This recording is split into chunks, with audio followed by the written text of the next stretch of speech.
দেশের কওমি মাদ্রাসাগুলোকে সুসংগঠিত করার প্রত্যয় ব্যক্ত করেছেন ধর্মমন্ত্রী কাজী শাহ মোফাজ্জল হোসেন কায়কোবাদ। সকালে ঢাকা বিশ্ববিদ্যালয়ের টিএসসিতে ছাত্রদল কর্তৃক আয়োজিত হিফজুল কুরআন ও কোরআন তিলাওয়াত প্রতিযোগিতা অনুষ্ঠানে কথা বলেন ধর্মমন্ত্রী। বলেন, দেশের শান্তি শৃঙ্খলা বজায় রাখতে সবাইকে ধর্মের দেখানো পথ অবলম্বনের কাজ করতে হবে। তার যে উপলব্ধি, আমি অভিভূত হয়ে গেছি। কওমি মাদ্রাসাকে তাদেরকে সাহায্য করতে হবে যাতে ভবিষ্যতে এই কওমি মাদ্রাসা সারা বাংলাদেশে কোরআনের আলো ছড়াই দিতে পারে। মাননীয় প্রধানমন্ত্রী তারেক রহমান সাহেব উনি তো ঘোষণাই দিয়েছেন মদিনার সনদ। ওনার বিরুদ্ধে ইসলামের দুশ্মনেরা প্রচুর ষড়যন্ত্র করতেছে যাতে করে উনি কোনো ভালো কাজ না করতে পারে। দেশের বিনিয়োগ পদ্ধতিকে ঢেলে সাজাতে চায় সরকার। সকালে গবেষণা প্রতিষ্ঠান সিপিডির এক আলোচনা সভায় একথা জানান প্রধানমন্ত্রীর অর্থ ও পরিকল্পনা উপদেষ্টা। শিল্প খাতে নীতিগত সহায়তার পাশাপাশি নিরবচ্ছিন্ন জ্বালানি সরবরাহ চান ব্যবসায়ীরা। আর এলডিসি উত্তরণ কৌশল বাস্তবায়নে নতুন সরকারকে জোর দেওয়ার পরামর্শ অর্থনীতিবিদদের। গেল কয়েক বছরে চড়ে থাকা মূল্যস্ফীতি অন্তর্বর্তী সরকারের আমলে 8% ঘরে নামলেও পূরণ হয়নি লক্ষ্যমাত্রা। বিপরীতে 10% উচ্চ সুদহার থমকে দিয়েছে বিনিয়োগ। বেসরকারি খাতে ঋণ প্রবৃদ্ধি নেমেছে এ যাবৎকালে সর্বনিম্নে 6% কাছে। কর জিডিপি অনুপাত আটকে আছে 7% আশেপাশেই। এমন বাস্তবতায় বুধবার সকালে রাজধানীর মহাখালীতে নতুন সরকারের 180 দিনে করণীয় শীর্ষক সিপিডির আলোচনায় ব্যবসায়ীরা জানান, জ্বালানির অপর্যাপ্ততায় হিমশিম খাচ্ছেন তারা। নীতি সহায়তা না পেলে আসবে না নতুন বিনিয়োগ। যারা টাকা নিয়ে ব্যবসায় বিনিয়োগ করে নাই তাদের বিরুদ্ধে সরকারকে কঠোর হস্তে তাদের বিরুদ্ধে ব্যবস্থা নিতে হবে, না হলে কিন্তু ইকোনমি এই জায়গায় ভালো জায়গায় আসবে না। ইলেকট্রিসিটি কানেকশন, গ্যাস কানেকশন অনেক সময় ইন্ডাস্ট্রি করে বসে থাকে আরো 2-4 বছর। এটা হচ্ছে বাস্তবতা। এই সরকার নতুন ইন্ডাস্ট্রি, নতুন কর্মসংস্থান দেখবে না। আলোচনায় অংশ নিয়ে পুরো বিনিয়োগ ব্যবস্থাকেই ঢেলে সাজানোর কথা জানান প্রধানমন্ত্রীর অর্থ ও পরিকল্পনা মন্ত্রণালয়ের উপদেষ্টা। দ্রুততার সাথে আমরা কনজাম্পশন লেড মডেল থেকে ইনভেস্টমেন্ট লেড মডেলে যেতে, কারণ এইটা আসলে সম্ভব না। আপনারা সারা পৃথিবীর ইতিহাস দেখেন যে কখনোই কনজাম্পশন লেড মডেল দিয়ে আপনার টেকসই প্রবৃদ্ধি ধরে রাখা সম্ভব না। এ সময় কর্মসংস্থান তৈরিতে অনানুষ্ঠানিক খাতে অর্থায়ন বাড়ানোর পরামর্শ দেন অর্থনীতিবিদরা। এলডিসি উত্তরণ কৌশল বাস্তবায়নে অগ্রাধিকার দেওয়ার তাগিদ উঠে আসে আলোচনায়। কিছু প্রোডাক্ট যদি ডেভেলপ করা যায় ইয়াং ইউথ এবং নতুন আপনার ইমপ্লিমেন্টেশনের জন্য একটু যদি আমরা অ্যাগ্রেসিভলি ওই জায়গাটায় দেখি, তাহলে হয়তো আমার এই জায়গাটা ডিপ্রেশন ক্রিয়েট করতে পারি। আমাদেরকে প্রোঅ্যাক্টিভলি একটা প্রিপারেশন প্রস্তুতি নিতে হবে এবং সরকারের যে স্মুথ ট্রানজিশন স্ট্র্যাটেজি যেটা আছে এসটিএস, সেটাতে অনেক সুনির্দিষ্ট কিছু পদক্ষেপের কথা বলা হয়েছে, সেগুলোকে পরিপালন করতে হবে। এ সময় কেন্দ্রীয় ব্যাংকের স্বাধীনতা নিশ্চিত করে ঋণ খেলাপি কমিয়ে আনতে বাংলাদেশ ব্যাংক অধ্যাদেশ সংশোধনের প্রস্তাব বাস্তবায়নের পক্ষে যুক্তি তুলে ধরেন আলোচকরা। এটার জন্য সবসময় এমএস আরিফিন, সময় সংবাদ, ঢাকা। ঈদ সামনে রেখে ব্যস্ততা বেড়েছে সিরাজগঞ্জের তাঁতপল্লীতে। ভোর থেকে শুরু করে মধ্যরাত পর্যন্ত চলে শাড়ি বোনার কাজ। রং ও সুতার বাজার নিয়ন্ত্রণ করা গেলে তাঁত শিল্পের সম্প্রসারণ সম্ভব বলে মনে করেন মালিক ও শ্রমিকরা।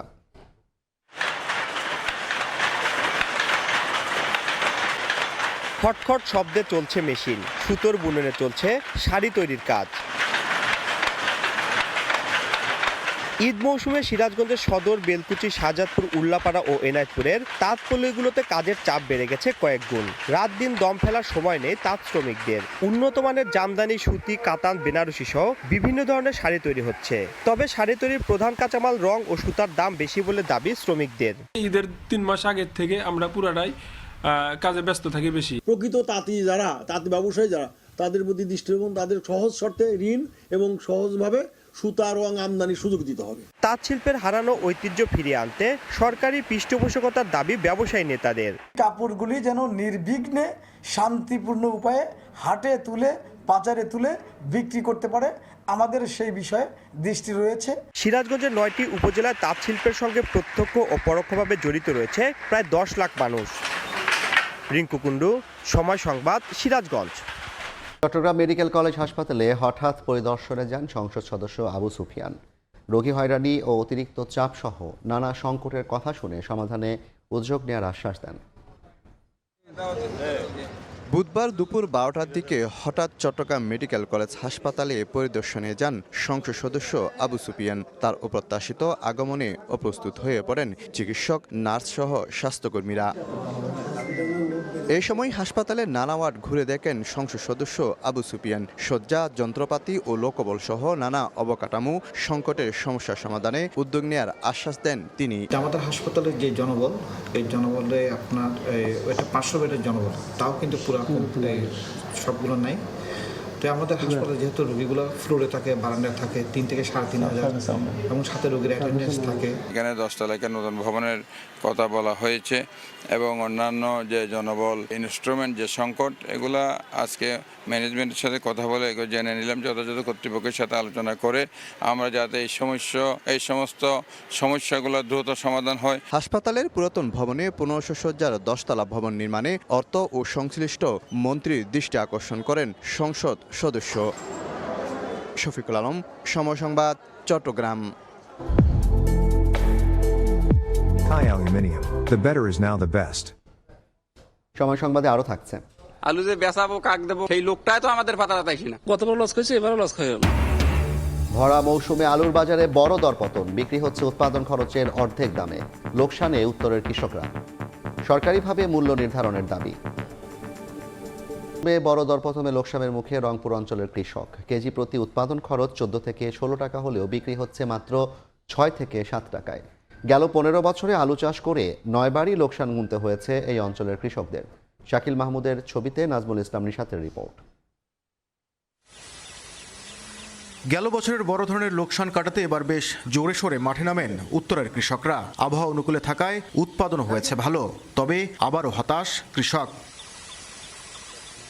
চলতি মৌসুমে কৃষক পর্যায়ে প্রতি কেজি আলু উৎপাদনে সার, বীজ, কীটনাশক, সেচসহ আনুষঙ্গিক খরচ 14 থেকে 16 টাকা, তবে বিক্রি হচ্ছে মাত্র 6 থেকে 7 টাকা কেজি দরে। আলু যে বেচাবো, কাক দেবো, না দেবো, কম বেশি করে তো 2-1 টাকা কম বেশি দেওয়া দেবে, সেই লোকটাই তো আমাদের পাতা পাতাইছি না। গতবার লস খাইছে, এবারও লস খাই লস। আলু যদি বাড়ি না দেয় তো লস খাইবে তো। পরিসংখ্যান বলছে শক্ত বাজার ব্যবস্থাপনা না থাকায় গেল 15 বছরে 5 দফা কৃষক পর্যায়ে এবং 4 দফা কৃষক, ব্যবসায়ী ও হিমাগার মালিক পর্যন্ত ক্ষতির মুখে পড়েন। হিমাগার ভাড়া কমানোর পাশাপাশি সরকারি উদ্যোগে আলুর দর নির্ধারণের দাবি কৃষকের।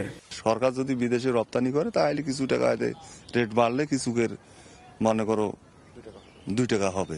তবে কৃষকের লোকসান কমাতে দেশীয় পদ্ধতিতে আলু সংরক্ষণের পরামর্শ কৃষি বিভাগের। কৃষকদেরকে দেশি পদ্ধতিতে এবং মাচা পদ্ধতিতে সংরক্ষণের জন্য পরামর্শ দিচ্ছি। চলতি মৌসুমে রংপুর অঞ্চলে আলু আবাদ হয়েছে 1,05,800 হেক্টর জমিতে। উৎপাদন লক্ষ্যমাত্রা 25 লাখ মেট্রিক টন। সংশ্লিষ্টরা বলছেন, আলু প্রক্রিয়াজাতকরণ শিল্প এবং রফতানির যথাযথ উদ্যোগ নেওয়া না হলে ধীরে ধীরে উত্তরের কৃষকরা আলু উৎপাদনে আগ্রহ হারাবেন। নাজমুল ইসলাম নিশাত, সময় সংবাদ, রংপুর। নিজ বিভাগের কর্মচারীর ছুরিকাঘাতে প্রাণ গেল কুষ্টিয়া ইসলামী বিশ্ববিদ্যালয় সমাজ কল্যাণ বিভাগের প্রধান আসমা সাদিয়া রুনার। বিকেলে থিওলজি অ্যান্ড ইসলামিক স্টাডিজ অনুষদ ভবনের সমাজ কল্যাণ বিভাগে নিজ কার্যালয়ে রুনাকে ছুরিকাঘাত করে বিভাগের কর্মচারী ফজলুর রহমান। পরে সে নিজেও আত্মহত্যার চেষ্টা করে বলে শিক্ষার্থীরা জানান। খবর পেয়ে প্রক্টোরিয়াল বডি ও পুলিশ ঘটনাস্থলে পৌঁছে দুজনকে উদ্ধার করে সদর হাসপাতালে পাঠায়। পরে চিকিৎসক রুনাকে মৃত ঘোষণা করেন।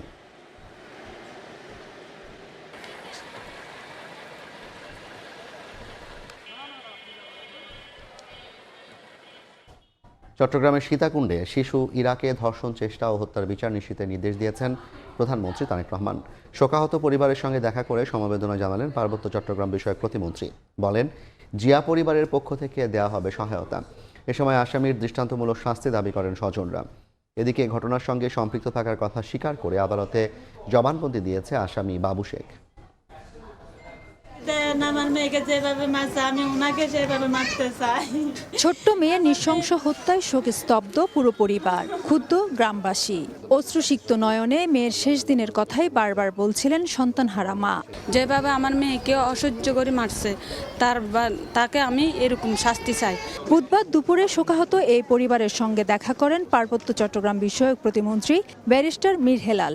এই সময় শিশু জান্নাতুল নিসা ইরার হত্যার বিচার নিশ্চিতে প্রধানমন্ত্রী তারেক রহমান নির্দেশ দিয়েছে বলে জানান প্রতিমন্ত্রী।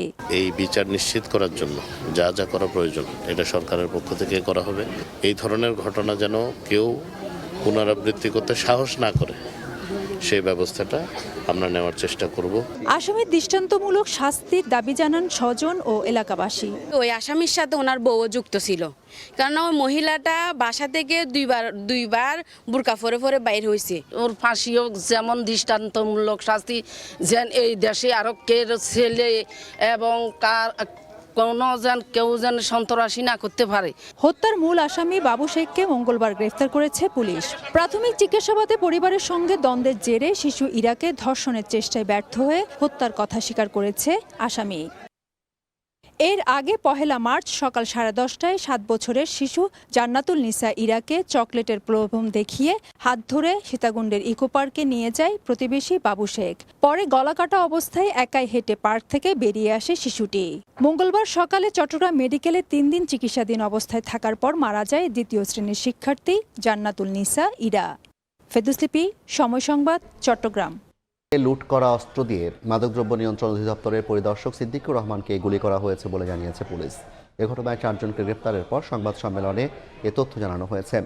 তাদের কাছ থেকে উদ্ধার করা হয়েছে 3টি অস্ত্র ও 23 রাউন্ড গুলি।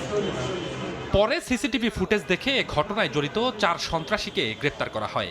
সকালে ডিএমপি মিডিয়া সেন্টারে সংবাদ সম্মেলনে পুলিশ জানায় তাদের কাছ থেকে পুলিশের লুট হওয়া একটি অস্ত্রসহ 3টি অস্ত্র এবং 23 রাউন্ড গুলি উদ্ধার করা হয়। যেটা দিয়ে গুলি করছে ওইখানে আরো 16 রাউন্ড গুলি সহ একটা অস্ত্র পাওয়া গেছে, সেটা পুলিশের হারানোর অস্ত্র বলে আমরা প্রাথমিকভাবে করেছি। তাদের তথ্য মতে পরে ভোরবেলা আরেকটা অপারেশন করার পর আরেকটা অস্ত্র পাইছে। মানে টোটাল আমরা 3টা অস্ত্র, 23 রাউন্ড গুলি এবং ওইখানে গুলি করা 5 রাউন্ড গুলির 5টা খোসা এবং একটা মোটরসাইকেল জব্দ করা হয়েছে। পুলিশ জানায় তারা মূলত মাদক সেবন করতে সেখানে গিয়েছিল। পরে ডিএনসির কর্মকর্তারা তাদের চ্যালেঞ্জ করলে গুলি ছোড়ে সন্ত্রাসীরা। থানা লুটের সাথে তারা সরাসরি জড়িত কিনা তা তো জানি না, কিন্তু তাদের কাছে একটা অস্ত্র আছে, সেটা রুট আমরা আইডেন্টিফাই করার চেষ্টা করতেছি, কিভাবে পেলো, তারা কোথায় পেলো। গেল 1 সপ্তাহে ওয়ারি এলাকায় 300 জনকে নানা অভিযোগে গ্রেপ্তার করা হয়েছে বলে জানায় পুলিশ। 2টা মামলা। স্বপন আহমেদ, সময় সংবাদ, ঢাকা। সময় সংবাদ। নাচ, গান আর আবিরের রঙে উদযাপিত হলো দোল উৎসব। এতে অংশ নেন প্রায় 1,500 সনাতন ধর্মাবলম্বী। তরুণ তরুণীদের উচ্ছ্বাস আর নাচে পুরো মাঠ প্রাঙ্গণ যেন রূপ নেয় এক রঙিন মিলন মেলায়।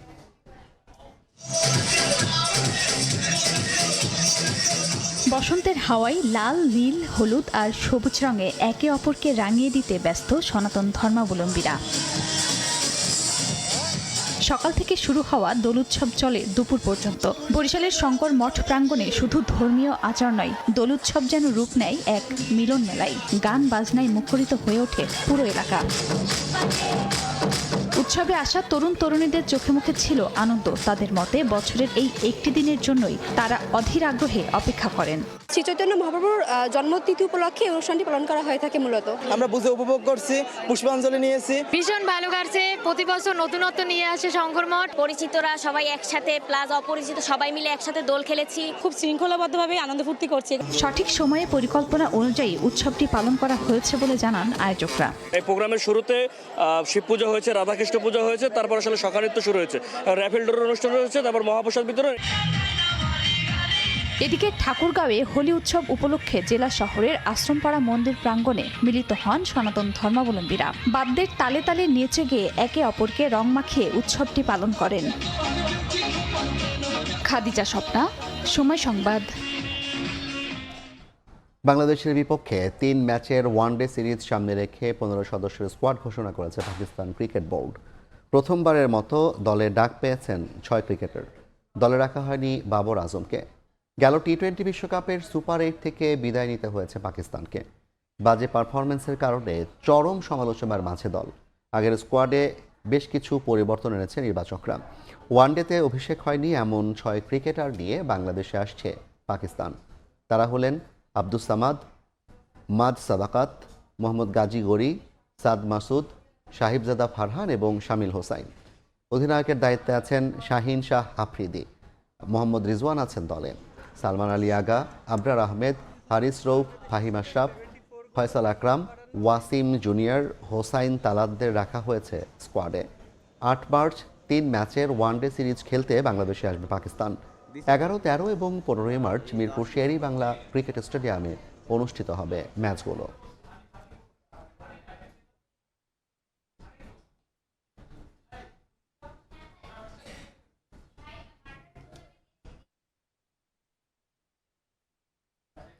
চীনের বিপক্ষে হারের পর দিন রিকভারি সেশন করেছে বাংলাদেশ নারী ফুটবল দল। সিডনিতে আজ মারিয়াদের ছিল না কোনো জিম সেশন। দলে কোনো ইনজুরি সমস্যা না থাকায় স্বস্তি কোচিং স্টাফদের। হারলেও গেল ম্যাচের অভিজ্ঞতা কাজে লাগিয়ে উত্তর কোরিয়ার বিপক্ষে ইতিবাচক ফলাফলের প্রত্যাশা গোলরক্ষক কোচ মাসুদ আলমের। অস্ট্রেলিয়ার সিডনি থেকে বিস্তারিত জানাচ্ছেন পারভিন আক্তার। বাংলাদেশ দল আজ জুবলি স্টেডিয়ামে সকালে অনুশীলন করেছে। গতকাল রাতটা বাংলাদেশ দলের জন্য একটা ইতিহাস গড়া ম্যাচের পর চমৎকার একটা রাত কাটিয়েছে ফুটবলাররা। কারণ এমন পারফরমেন্স করবে বাংলাদেশ দল সেটা কিন্তু তারা নিজেরাও ভাবতে পারেনি। একটা উজ্জীবিত অবস্থা বিরাজ করছে দলের মাঝে। কারণ এশিয়ান কাপের আগে সবার মাঝে একটা ধারণা ছিল যে হয়তোবা চীন এশিয়ার এত শক্তিশালী দেশ এবং তারা 9 বারের চ্যাম্পিয়ন, তাদের বিপক্ষে পারফর্ম করতে গেলে হয়তোবা তারা পারবে না। অনেকে তাদেরকে বলেছিল যে 1 হালি 2 হালি গোল হজম করবে, কিন্তু এই 2 গোলে হারের পর কিন্তু দলের মাঝে আত্মবিশ্বাস ফিরে পেয়েছে। ভয় কিন্তু দূর হয়ে গেছে। ভয়কে জয় করে এখন যে পারফর্ম করার যে মানসিকতা, এটা কিন্তু ফুটবলাররা তৈরি করতে পেরেছে নিজেদের মাঝে। আজ সকালে দল 1.5 ঘন্টা রিকভারি সেশন করেছে। আজকে কোনো জিম সেশন ছিল না এবং আজ কিন্তু কোচ মাসুদ আহমেদ উজ্জ্বল আমাদেরকে জানিয়েছেন যে গতকাল কিন্তু গোলরক্ষক মিলিকে নেয়ার ব্যাপারটা আসলে হঠাৎ করে হয়নি। তারা 2 মাস আগে থেকেই ভাবছিলেন, এই বিষয়ে পরিকল্পনা করছিলেন যে সবকিছু হঠাৎ করে একটা চমক দেখাবেন। আজকে আমরা টোটালি রিকভারি সেশন করেছি। আমাদের ডোমেস্টিক উমেন্স লিগ এবং আমার ট্রেনিং সেশনগুলোতে আমরা ওইভাবেই কাজ করেছি, চীনের স্ট্রং পয়েন্টগুলো নিয়ে, যেখানে আমরা মিলির হাইটটাকে কাজে লাগাতে পারি এবং মিলি প্রুফ করছে শি ক্যান প্লে। উত্তর কোরিয়া কিন্তু ফিফা র্যাঙ্কিং এর 9 নম্বর স্থানে আছে এবং উত্তর কোরিয়া কিন্তু এর আগে 3 বার শিরোপা জিতেছে। তো যেহেতু চীনের মতো দলের সঙ্গে এভাবে পারফর্ম করা গেছে, উত্তর কোরিয়াকে এখন আর ভয় পাওয়ার কিছুই নেই, এমনটাই মনে করছে আসলে টিম ম্যানেজমেন্ট। মেয়েরা সুস্থ আছে, সেটা হচ্ছে সবচেয়ে বড় গুড সাইন, কারণ পরের ম্যাচটা আরও বেশি ইম্পর্টেন্ট আমাদের জন্য। আমরা যদি ভাগ্য যদি আমাদের সহায় থাকে, আমরা যদি একটা পয়েন্ট আনতে পারি পরের ম্যাচে, তো আমরা ওইভাবেই মোটিভেট করছি মেয়েদের। বাংলাদেশ দল চেষ্টা করছে শেষ সময়ের অনুশীলনে নিজেদেরকে ঝালিয়ে নেওয়ার জন্য এবং নিজেদেরকে প্রস্তুত করে নেওয়ার জন্য। আগামীকাল আরও একটি অনুশীলন সেশন আছে, সেখানে নিজেদেরকে প্রস্তুত করে নেবে মারিয়া মান্ডারা। প্রতিটা দেশের ফুটবল ফেডারেশনের পক্ষ থেকে যারা এসেছেন তারাও কিন্তু আমাদের বাংলাদেশ দলের ফুটবলারদের প্রশংসা করেছে। ফুটবলার আমাদেরকে জানিয়েছেন যে তারা দারুণভাবে আত্মবিশ্বাসী এবং তারা উত্তর কোরিয়ার বিপক্ষেও এভাবে পারফর্ম করে সবাইকে আরও একটা চমক উপহার দিতে চায়। পারভিন আক্তার, সময় সংবাদ, সিডনি, অস্ট্রেলিয়া। এ পর্যায়ের শীর্ষ সংবাদগুলো জানিয়ে দিচ্ছে আরেকবার।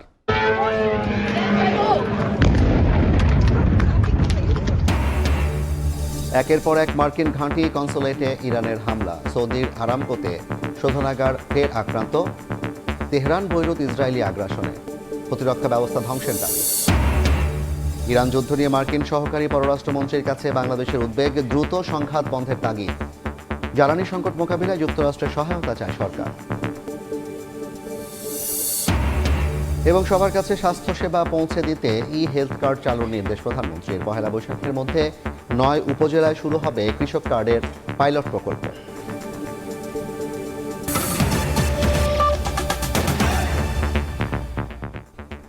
এই ছিল সময় সংবাদে। এরপর সন্ধ্যার সময় নিয়ে সঙ্গে থাকবেন আলিশা ইসলাম। ধন্যবাদ জাফর। সন্ধ্যার সময় নিয়ে আসছি কিছুক্ষণ পর, সঙ্গে থাকুন সময়ের।